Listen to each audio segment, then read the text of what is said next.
एकटा थांबलेला मी आणि तिथं एखादी हुबेहूब एखादी मुलगी माझ्यासोबत थांबलेली आहे असं दाखवलं।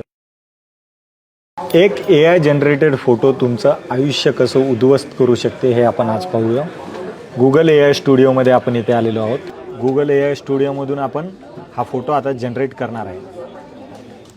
ह्या इथून एक फोटो अपलोड केला मी, माझा डाउनलोड केलेला फोटो होता आणि हा फोटो टाकला आणि इथं टाकलं ॲड इंडियन गर्लफ्रेंड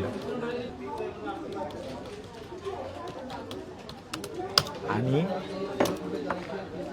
थोड्याच वेळात तुम्ही पाहाल इथे एक फोटो जनरेट होईल आणि हा माझा साधा फोटो आहे। मी एकटा आहे मॉलमध्ये थांबलेला आणि हा माझा फोटो आणि हे बघू शकता तुम्ही AIनं काय केलं।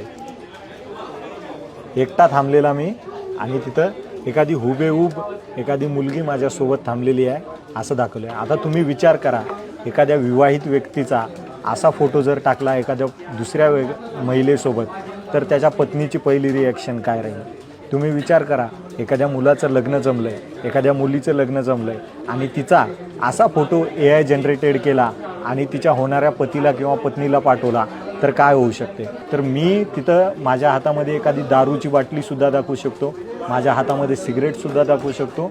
म्हणजे AIचा किती मोठ्या प्रमाणात मिसयूजसुद्धा होऊ शकतो। जर त्याचा चांगला उपयोग आहे तर त्याचे साईड इफेक्टसुद्धा आहेत। जर तुमच्याकडे असा काही फोटो आला तुमच्या ओळखीच्या व्यक्तीचा तर सर्वात अगोदर त्याची खात्री करा तो फोटो AI जनरेटेड आहे का नाही। तुम्हाला असा AI जनरेटेड फोटो ओळखायचा असेल तर त्याच्या कोपऱ्यामध्ये हा लोगो बनलेला असेल। हा कॅमेरा पर्सनने हा लोगो सांगावा। काही ॲप आहेत जे ते वॉटरमार्क पण वापरत नाही आहेत, तर त्यामुळे AIचा वापर करताना सांभाळून करा आणि काळजीपूर्वक करा।